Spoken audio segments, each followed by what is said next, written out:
नमस्कार, ज्योतिष रानी में आपका स्वागत है। आज मैं बताऊंगी हथेली में कौन सी रेखाएं के देख के हम लोग डिसाइड करेंगे हमें अपने बर्थ प्लेस से दूर जाके सफलता मिलेगी या फिर दूर सेटलमेंट बता रही है, यानी कि लगातार यात्राओं को बता रही है। सबसे पहले हथेली में यात्रा को हम लोग कहाँ से देखते हैं तो चंद्र पर्वत से देखते हैं, जो कि हमारी यात्रा के कारक बनते हैं। छोटी यात्रा होने वाली है, बड़ी यात्रा होने वाली, छोटी दूरी की यात्रा होने वाली है, बड़ी दूरी की यात्रा होने वाली है। ठीक, तो जानते हैं, देखिए कंडीशन क्या होता है।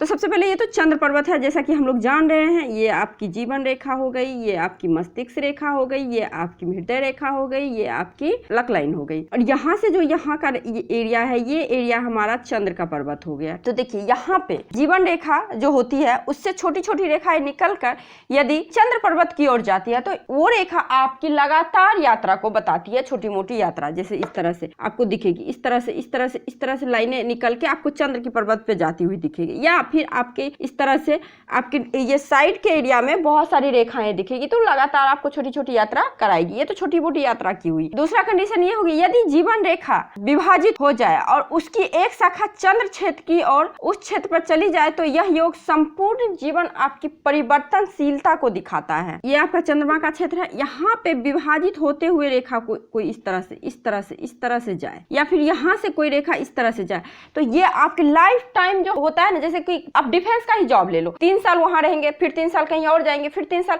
यानी ट्रांसफर वाली जॉब आपको होने की संभावना होती है। नहीं भी हो तो आप एक्सपोर्ट इंपोर्ट से भी जुड़े हुए हो तो कहीं ना कहीं लगातार यात्रा बराबर हमेशा यात्रा, यानी कि आप संपूर्ण लाइफ जो है यात्रा करनी पड़ेगी। मान लीजिए ये जीवन रेखा, ठीक है, ये अपने स्वाभाविक मार्ग को छोड़कर इस तरह से इधर की ओर इंडिकेट किसी तरह करके जीवन रेखा आपकी इस तरह चंद्र पर्वत की ओर मुड़ जाए तो ऐसे व्यक्ति को संपूर्ण जीवन घूमने फिरने में व्यतीत कर देता है। एक तरह से आप बोल सकते हो कि इस एक देश से दूसरे देश मतलब उनको भ्रमण उनकी हॉबीज ही हो जाती है।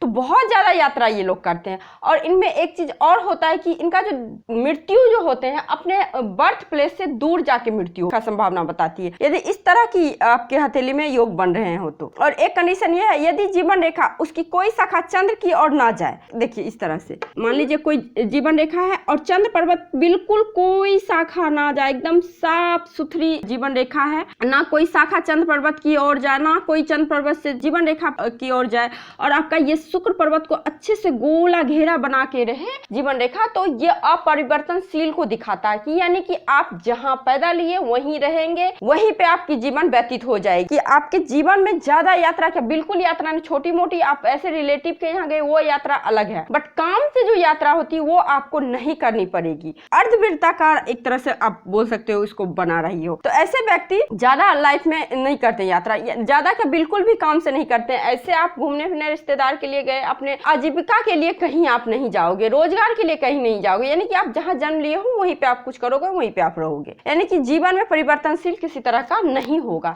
तो देखिए चंद्र पर्वत से हम लोग इन्हीं सभी चीजों को देखते हैं, यात्रा को देखते हैं। और देखिए यहाँ पे यदि यही रेखा आपकी इस तरह से जाके यहाँ पे पूरी तरह मिल जाए एक रेखा हो तो कहीं ना कहीं आपके विदेश सेटलमेंट को भी बता देती है। तो चंद्र पर्वत से हम लोग यात्रा को देखते हैं। आई थिंक आपको समझ में आ गई होगी कि यात्रा का रेखा कहाँ पे हथेली में होती है। यदि आपको ये वीडियो अच्छी लगी हो तो लाइक कीजिए, शेयर कीजिए और सब्सक्राइब करना बिल्कुल मत भूलिए। तो आज के लिए बस इतना ही। नमस्कार।